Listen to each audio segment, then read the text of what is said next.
آپ کو چین سے ڈیل کرنے کے لیے چینی کریکٹر کو سمجھنا ہوگا۔ چین کا کریکٹر 4 اصولوں پر استوار ہے: برداشت، تسلسل، خود انحصاری اور عاجزی۔ یہ چاروں خوبیاں چین کے بانی ماؤ زیدونگ میں بھی موجود تھیں۔ آپ ماؤ زیدونگ کی برداشت ملاحظہ کیجیے۔ دنیا کا بہادر سے بہادر ترین انسان بھی اکلوتی اولاد کی موت پر آنسو، خارش کے وقت ہاتھ اور لطیفے کے وقت قہقہ کنٹرول نہیں کر سکتا، لیکن چین کے بانی ماؤ زیدونگ کو ان تینوں چیزوں پر کنٹرول حاصل تھا۔ کوریا کے ساتھ جنگ ہوئی تو ماؤ نے اپنا اکلوتا بیٹا جنگ میں بھجوا دیا۔ بیٹے کی لاش واپس آئی تو انہوں نے یہ کہہ کر رونے سے انکار کر دیا کہ میں اس غم میں اکیلا نہیں ہوں، کیونکہ میرے جیسے ہزاروں والدین کے بچے اس جنگ میں مارے جا چکے ہیں۔ میں پہلے ان کے آنسو پوچھوں گا، پھر خود آنسو بہاؤں گا۔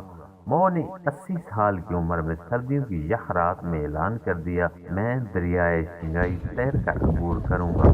سارا شہر جنوری کی اس رات دریا کے کنارے اکٹھا ہو گیا۔ بابا جی پل پر پہنچے، کپڑے اتارے اور منجمد دریا میں چھلانگ لگا دی۔ تیر کر دوسرے کنارے پر پہنچے اور وہاں سے تیرتے ہوئے واپس لوٹے۔ لوگ حیران رہ گئے۔ ماؤ کو انگریزی زبان پر عبور حاصل تھا، مغرب میں چھپنے والی ہر اچھی کتاب منگوا کر پڑھتے تھے۔ رچرڈ نکسن 1972 میں ماؤ زیدونگ سے ملنے گئے تو ماؤ نے انہیں ان کی کتابیں دکھائیں۔ نکسن یہ دیکھ کر حیران رہ گئے، کیونکہ ماؤ زیدونگ نے نہ صرف ان کی کتابیں پڑھ رکھی تھیں بلکہ اوراق پر فٹ نوٹس بھی تھے اور بعض جگہوں پر سوالیہ نشان بھی۔ لیکن اس تمام تر انگریزی دانی کے باوجود ماؤ زیدونگ نے پوری زندگی کسی دوسرے شخص کے سامنے انگریزی کا ایک لفظ بھی نہیں بولا۔ اس کی وجہ چین اور چینی زبان سے محبت تھی۔ وہ کہتے تھے، میں دنیا کو بتانا چاہتا ہوں چین گونگا نہیں ہے، اس کی اپنی ایک زبان ہے، اور اگر دنیا ہمارے قریب آنا چاہتی ہے تو یہ ہمیں سمجھنا چاہتی ہے تو اسے ہماری زبان سمجھنا اور جاننا ہوگی۔ ماؤ زیدونگ نے پوری زندگی کسی دوسرے ملک کا دورہ نہیں کیا۔ وہ کہتے تھے، میں چین کا لیڈر ہوں اور چین میں رہوں گا۔ چنانچہ ان کی جگہ چو این لائی دوسرے ممالک کے دورے کرتے تھے اور آپ برداشت کی انتہا دیکھی۔ وہ انگریزی زبان سمجھتے تھے، لیکن جب انہیں انگریزی زبان میں کوئی لطیفہ سنایا جاتا تھا وہ خاموش بیٹھے رہتے تھے۔ کہہ کہا تو دور کی بات، ان کی آنکھوں کا رنگ تک تبدیل نہیں ہوتا تھا، لیکن یوں ہی اس لطیفے کو چینی زبان میں ترجمہ کیا جاتا تھا۔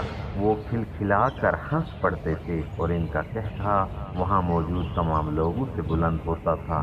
یہ وہ لیڈرشپ تھی جس نے جنگ، اسلحہ اور فوج کے بغیر چین کو دنیا کی ابھرتی ہوئی سپر پاور بنا دیا، جس نے اپنے ازلی دشمنوں کو میڈ ان چائنا پر مجبور کر دیا۔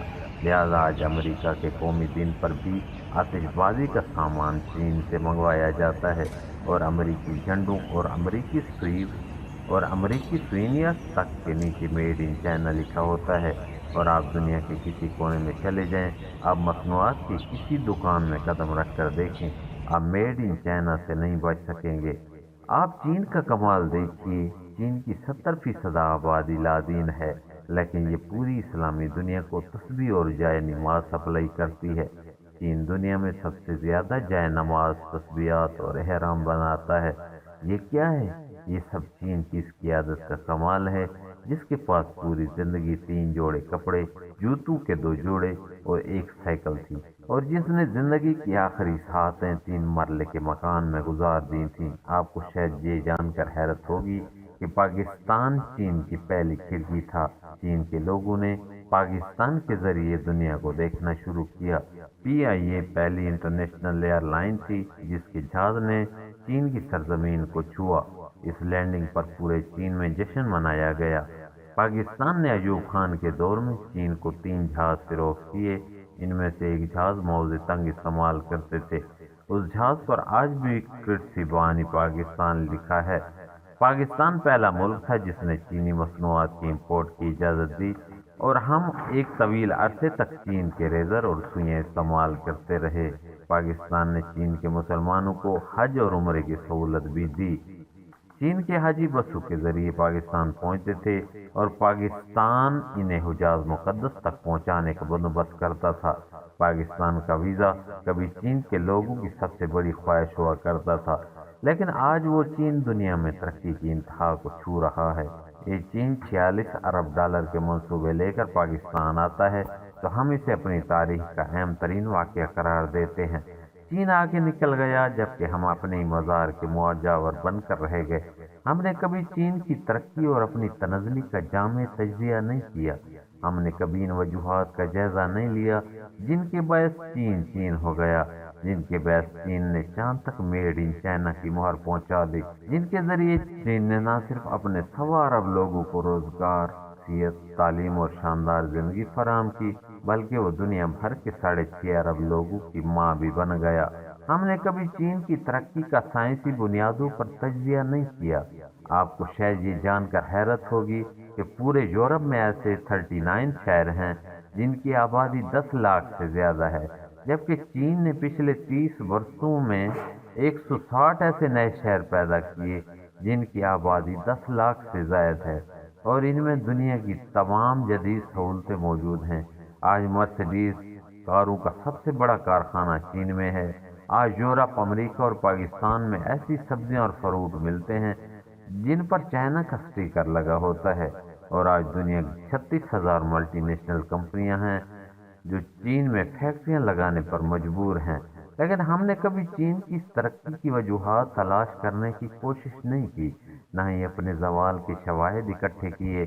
ہم نے کبھی نہیں سوچا کہ چین کی ترقی کے 4 اصول تھے: مخلص لیڈرشپ، انتھک محنت، اپنی ذات پر انحصار اور خودداری۔ چین نے کبھی دوسری اقوام کے سامنے کشکول نہیں رکھا، اس نے ہمیشہ اپنے وسائل پر انحصار کیا۔ یہ لوگ 15 گھنٹے کام کرتے ہیں، جب اس کام سے فارغ ہوتے ہیں تو دوسروں کے کام میں ہاتھ بٹاتے ہیں۔ ان کی لیڈرشپ نے اپنا تن من دھن قوم پر وار دیا۔ ان کے لیڈر کا جنازہ 3 مرلے کے مکان سے نکلا اور اس نے پوری زندگی کسی دوسرے ملک میں قدم نہیں رکھا۔ ہم نے کبھی یہ نہیں سوچا چین کی یہ چاروں خوبیاں ہماری سب سے بڑی کمزوریاں ہیں۔ ہم نے کشکول کو اپنی معیشت بنا رکھا ہے، ہم دوسروں کے وسائل پر انحصار کرتے ہیں، ہم دنیا میں سب سے زیادہ چھٹیاں کرنے والے لوگ ہیں۔ ہماری ساری لیڈرشپ کی جڑیں ملک سے باہر ہیں، ان کی اولادیں اور گھر تک دوسرے ملکوں میں ہیں۔ چنانچہ ہم آج افغانستان سے لے کر روانڈا تک دوسرے ملکوں کے محتاج ہیں۔ ہم سانس تک ادھار کی لیتے ہیں، ہمیں روٹی بھی دوسرے فراہم کرتے ہیں۔ کاش ہم چین کے صدر شی جن پنگ سے عرض کرتے: جناب، آپ ہمیں 46 ارب ڈالر کے منصوبے نہ دیں، آپ ہمیں عزت کی روٹی کھانے اور غیرت کے ساتھ زندہ رہنے کا درس دے دیں۔ آپ ہمیں مچھلی نہ دیں، آپ ہمیں مچھلی پکڑنے کا طریقہ سکھا دیں۔ کاش ہم چین کے لیڈر سے پاکستان کو چین بنانے کا گر سیکھ لیتے، کیونکہ قوموں کو امداد اور سمجھوتے نہیں چاہیے ہوتے، انہیں عزت اور غیرت کی گٹی درکار ہوتی ہے۔ ہم نے آج تک کسی سے یہ دولت نہیں لی، ہم نے آج تک کسی قوم، کسی ملک سے یہ ہنر سیکھنے کی کوشش نہیں کی۔ آپ یقین کیجئے 70 سال سے مردار خور اور بھکاریوں کی طرح زندگی گزار رہے ہیں۔ ہم کبھی افغانستان میں امریکہ اور روس کی پھینکی ہڈیاں چوستے ہیں، کبھی دہشت گردی کے خلاف جنگ کے پنجر پر بیٹھ کر گوشت نوچتے ہیں، کبھی سعودی عرب میں یمن جنگ سے فائدہ اٹھانے کے منصوبے بناتے ہیں۔ دنیا جب ان تمام بحرانوں سے نکل جاتی ہے، یہ اپنے معاملات، اپنے مسائل حل کر لیتی ہے، تو ہم کشکول بن کر دوستوں سے دوستی کی خیرات کی اپیل کرنے لگتے ہیں۔ ہم نے آج تک خود کو قوم سمجھا اور نہ ہی قوم کی طرح اپنی نسلوں کی پرورش کی۔ ہم 21 کروڑ بھکاری ہیں اور ہم ہر سال ان بھکاریوں میں 5-10 لاکھ نئے بھکاریوں کا اضافہ کر دیتے ہیں، اور یہ بھکاری بھی بڑے ہو کر اپنے بزرگوں کی طرح دنیا کی طرف دیکھنے لگتے ہیں۔ کاش ہم آج ہی جاگ جائیں، ہم آج ان 46 ارب ڈالروں کو آخری امداد، آخری سرمایہ کاری سمجھ کر اپنے قدموں پر کھڑا ہونے کا فیصلہ کر لیں۔ ہم یہ اعلان کر دیں: ہم دنیا کے لیے اگلا چین ثابت ہوں گے۔ ہم 20-30 سال بعد وہاں ہوں گے جہاں دنیا ہمارے صدر کو وہ مقام دے گی جو ہم نے آج شی جن پنگ کو دیا ہے۔ کاش ہم اپنے نیچے والے ہاتھ کو اوپر والا ہاتھ بنا لیں، کاش، اے کاش۔